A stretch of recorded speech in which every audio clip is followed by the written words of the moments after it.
Sometimes you need to get knocked down before you can really figure out what your fight is and how you need to fight it.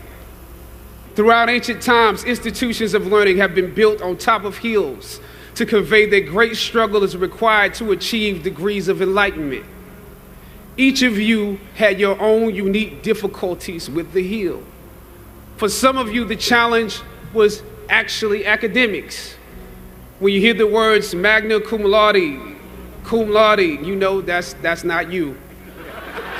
That's not you. You worked hard, you did your best, but you didn't make A's or B's, sometimes C's. You never made the dean's list, but that's okay. You're here on top of the hill. And I want to say something to that. You know, sometimes your grades don't give a real indication of what your greatness might be. So it really is okay. For others, it was financial. You and your family struggled to make ends meet every semester of your matriculation. You had to stand in one line to get to another line, to get to another line for somebody that might help you. You had to work an extra job or two, but you're here. For a lot of you, not all, but a lot of you, your hardest struggle was social. Some of you never fit in. You were never as cool and as popular as you wanted to be, and it bothers you. So your social struggles here became psychological. Even though you made it up the hill, you carried the baggage of rejection with you, but you're here. Or some of you went through something traumatic. You made it to the top of the hill, but not without scars and bruises. Some of you fit in too much. You were on the yard rapping on your frat block when you were supposed to be in class. Or you got caught up in the DC party life. You carry the baggage of too much acceptance. When completing a long climb, one first experiences dizziness, disorientation, and shortness of breath due to the high altitude. But once you become accustomed to the climb, your mind opens up to the tranquility of the triumph. Oftentimes, the mind is flooded with realizations that were for some reason harder to come to when you were at a lower elevation. At this moment, most of you need some realizations because right now you have some big decisions to make. Right now, I urge you, in your breath, in your eyes, in your consciousness, invest in the importance of this moment and cherish it. I know, savor the taste of your triumphs today. Don't just swallow the moment whole without digesting what has actually happened here. Look down over what you conquered and appreciate what God has brought you through. I remember walking across this yard on what seemed to be a random day, my head down, lost in my own world of issues, like many of you do daily. I'm almost at the center of the yard. I raised my head and Muhammad Ali was walking towards me. Time seemed to slow down as his eyes locked on mine and opened wide. He's raised his fist into a quintessential guard. I was game to play along with him, to act as if I was a worthy opponent.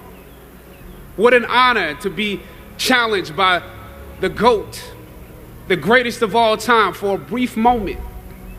His face was as serious as if I were Frazier in the Thriller in Manila, drawing from his victories and his losses. At that moment, I realized something new about the greatness of Ali and how he carried his crown. I realized that he was transferring something to me on that day. He was transferring the spirit of the fighter in me. He was transferring the spirit of the fighter to me. He was transferring the spirit of the fighter to me. Sometimes you need to feel the pain and sting of defeat to activate the real passion and purpose that God predestined inside of you. God says in Jeremiah, I know the plans I have for you. Plans to prosper you and not to harm you. Plans to give you hope and a future.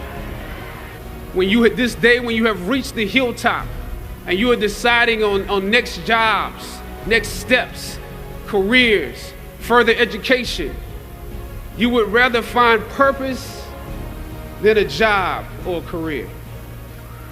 Purpose crosses disciplines. Purpose is an essential element of you. It is the reason you are on the planet at this particular time in history. Your very existence is wrapped up in the things you are here to fulfill. Whatever you choose for a career path, remember the struggles along the way are only meant to shape you for your purpose. When I dare to challenge the system that would relegate us to victims and stereotypes with no clear historical backgrounds, no hopes or talents, when I questioned that method of portrayal, a different path opened up for me. The path to my destiny. When God has something for you, it doesn't matter who stands against it.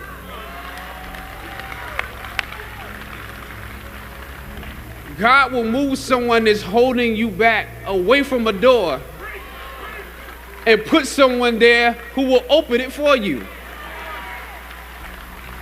If it's meant for you,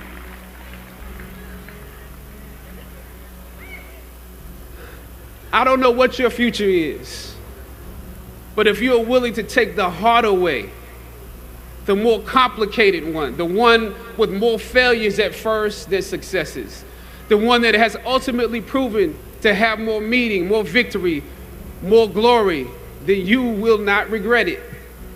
The light of new realization shines on you today.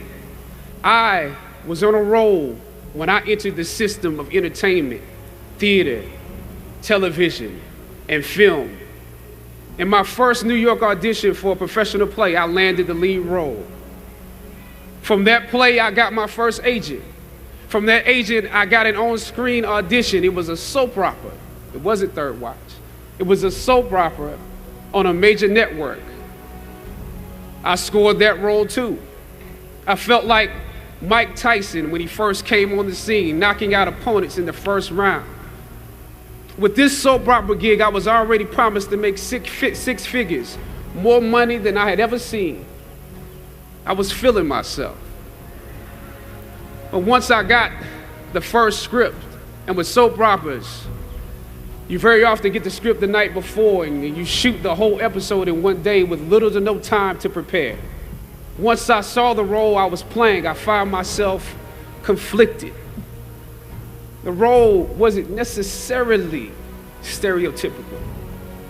A young man in his formative years with a violent streak pulled into the allure of gang involvement. That's somebody's real story. Never judge the characters you play. That's what we were always taught. That's the first rule of acting. And any role play, honestly, can be empowering. But I was conflicted because this role seemed to be wrapped up in assumptions about us as black folk. The writing failed to search for specificity. Plus, there was barely a glimpse of positivity or talent in the character, barely a glimpse of hope. I would have to make something out of nothing. I was conflicted. Howard had instilled in me a certain amount of pride, and for my taste, this role didn't live up to those standards. It was just my luck that after filming the first 2 episodes, execs of the show called me into their offices and told me how happy they were with my performance. They wanted me to be around for a long time. They said, if there was anything that I needed, just let them know. That was my opening. I decided to ask them some simple questions about the background of my character, questions that I felt were pertinent to the plot. Question number 1, where's my father?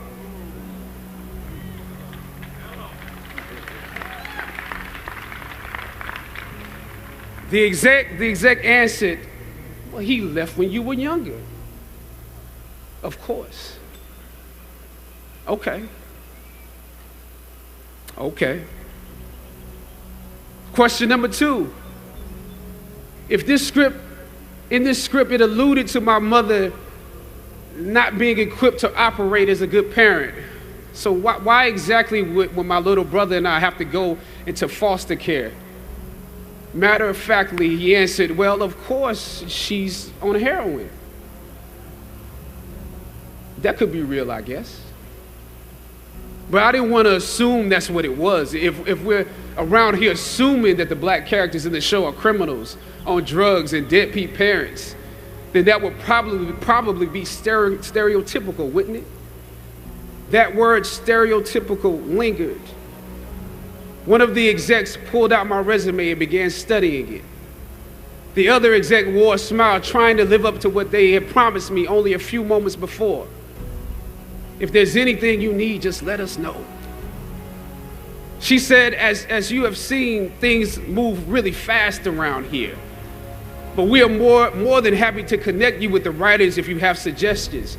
Yeah, I said, that would be great. I said, because I'm just trying to do my homework on this. I didn't know if you guys had decided on all the facts, but maybe there's some things we could come up with, some talent or gift that we could build. Maybe he's really good at math or something. He has to be active. I'm doing my best not to play this character like a victim. So you went to Howard University, huh? The exec holding my resume interrupted, peeking over the pages. Yes, I said proudly. He slid my resume back in his desk and said, thank you for your concerns. We'll be watching you. I left the office. I shot the episode I had come in to shoot on that day. Probably the best one I did out of the 3 because I got what was bothering me off my chest. I was let go from that job on the next day. A phone call from my agent. They decided to go another way. The questions that I asked set the producers on guard and perhaps paved the way for a less stereotypical portrayal for the black actor that stepped into the role after me. As the scripture says, I planted the seed and Apollos watered it. But God kept growing. God kept it growing. Yet and still, when you invest in a seed, watching it grow without you, that is a bitter pill to swallow. A bitter pill. Anybody that's ever been fired knows what I'm talking about. Even if you really don't want the job, when they let you go, it's like any breakup. You act like you don't care. I didn't need that damn job anyway. I didn't need them. But when you have those moments alone, you start to wonder if there was a better way to handle it. And if you could have handled it better, maybe you could help your family. And then before you know it, you're broke. And you find yourself scraping together change just so you can ride the subway so that you can get the next job. And maybe if you could book something else, that would eclipse the feeling of doubt that's building. But it seems like you can't pay them to hire you now. My agents at the time told me it might be a while before I got a job acting on screen again.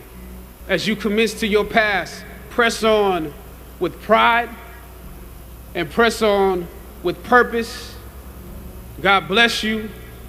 Now, this is your time.